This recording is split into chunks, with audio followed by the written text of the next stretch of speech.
Welcome back. एक और अहम तरीन इशू और ये मामला है पूरे पाकिस्तान में इस वक्त नमूनिया के केसेस जो है, बिलखुसूस बच्चों में नमूनिया के केसेस जो है बड़ी संगीन सूरत हाल इख्तियार कर गए। और पिछले 25 दिनों में पंजाब की अगर बात करें, वहाँ तकरीबन 11,597 बच्चे जो है वो नमूनिया में मुब्तला हुए और तकरीबन 220 बच्चे जो हैं वो इसमें फौत भी हो गए। और हर साल ये कहा जाता है कि पाकिस्तान में ऑन एवरेज 5 लाख अफराद नमूनिया का शिकार होते हैं और तकरीबन 33% बच्चे जो 5 साल से उम्र के कम के बच्चे हैं वो भी इसमें उनकी जो हलाकत है वो इसके सबब होती है। बहरहाल किस तरह से इससे बचा जाए, पहले ये कि ये डायग्नोस किस तरह से होता है, इसकी अलामात क्या हैं, इससे महफूज किस तरीके से रहा जा सकता है, इसके ऊपर मैं बात करूंगा। डॉक्टर फातिमा जहांगीर जो कि एसोसिएट प्रोफेसर हैं ज़ियाउद्दीन मेडिकल कॉलेज की, हमारे साथ मौजूद हैं।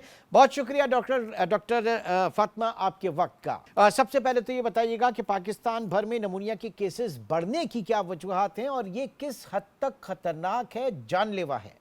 पाकिस्तान में निमोनिया बहुत ज़्यादा प्रेवलेंट है और इससे काफ़ी अमवात भी वाक़ई होती हैं, ख़ास तौर पे इन्फेंट्स में। इन्फेंट मोर्टालिटी पाकिस्तान में बहुत ज़्यादा है और बच्चों में अमवात वाक़ई होने की मेजर रीज़न्स ये होती हैं कि वैक्सीनेशंस नहीं लगना।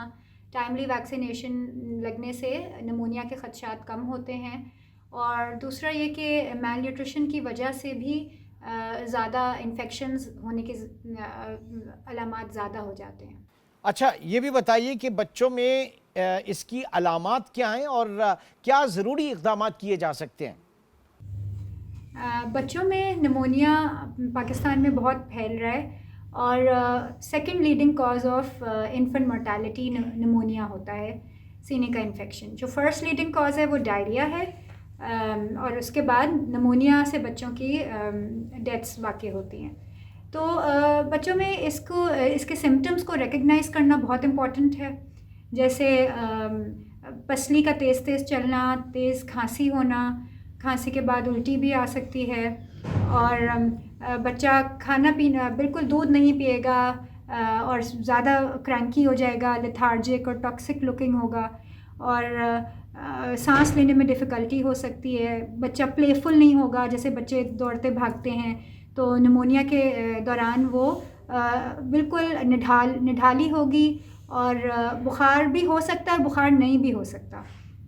दूसरा, सांस की रफ़्तार बहुत इम्पॉर्टेंट क्लू है जो कि सजेस्ट करती है कि निमोनिया है। 5 साल से छोटे बच्चों में अगर हम सिर्फ सीने का ही मुआयना कर लें तो हम बता सकते हैं कि ये निमोनिया है कि नहीं।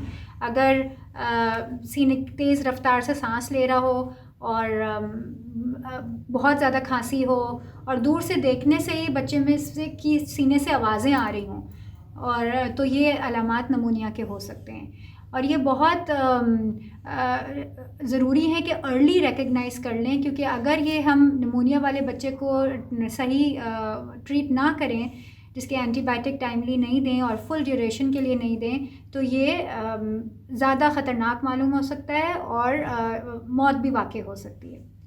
अब इसके लिए इसकी प्रिवेंशन क्या करें कि बच्चों में निमोनिया नहीं हो। सबसे इम्पॉर्टेंट है हिफाजती टीके। जो बर वक्त हिफाजती टीके जो चाइल्डहुड वैक्सीनेशन का according to your EPI schedule वो फॉलो करना ज़रूरी है। वो अपने करीबी वैक्सीनेटर सेंटर से अपने टाइमली वैक्सीनेशन, जिसमें निमोनिया के shots right from birth, from 6 weeks, 10 weeks और 14 वीक्स पे निमोनिया की वैक्सीन लगती है, जिससे निमोनिया होने के खदशा बहुत कम हो सकता है।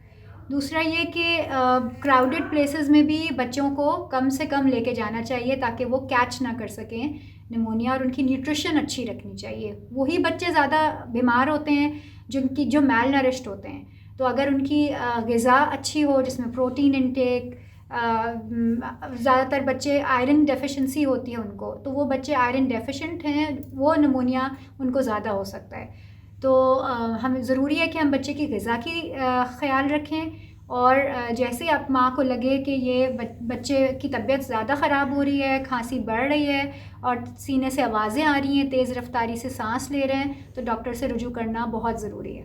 अच्छा, ये बच्चों का तो आपने बता दिया। ये बताइए कि बड़ी उम्र के जो लोग हैं, जो ज़ाहिर है कि ज़ईफ़ुल उम्र हैं, वो नमूनिया से किस हद तक महफूज रह सकते हैं, किस तरह से महफूज रह सकते हैं? और ज़ाहिर है कि ये इलेक्शन के अब माहौल है, पूरे पाकिस्तान में लोग जो है वो वोट डालने जाएंगे, तो ऐसे में एहतियात क्या करनी चाहिए?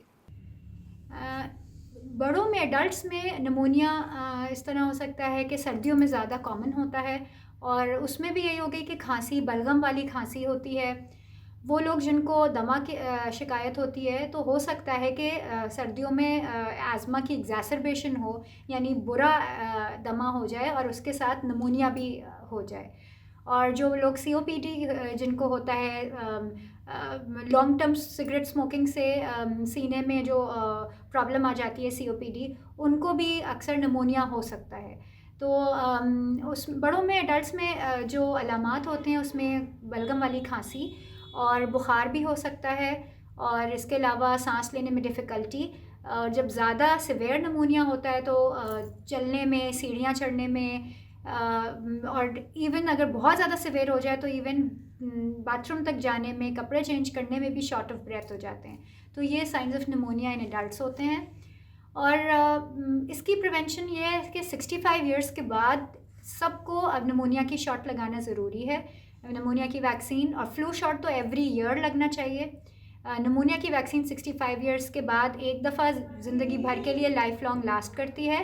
और 65 ईयर्स से पहले जो कि सीओपीडी का शिकार हों, जो कि डायबिटिक हों, उनको भी 65 ईयर्स से पहले भी शॉट लगना चाहिए निमोनिया का।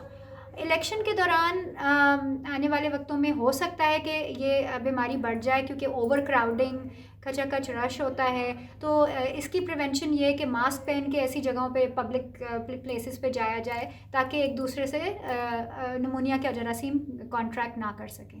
बहुत बहुत शुक्रिया doctor Fatima Jahangir, associate professor, Ziauddin medical college हमारे साथ मौजूद थी और नमूनिया के हवाले से बच्चों में और बड़ों में जो इस वक्त के क्रॉस द पाकिस्तान ये जो है मर्ज सामने आया है, और हमेशा इसी तरीके से होता है इन मौसमों में।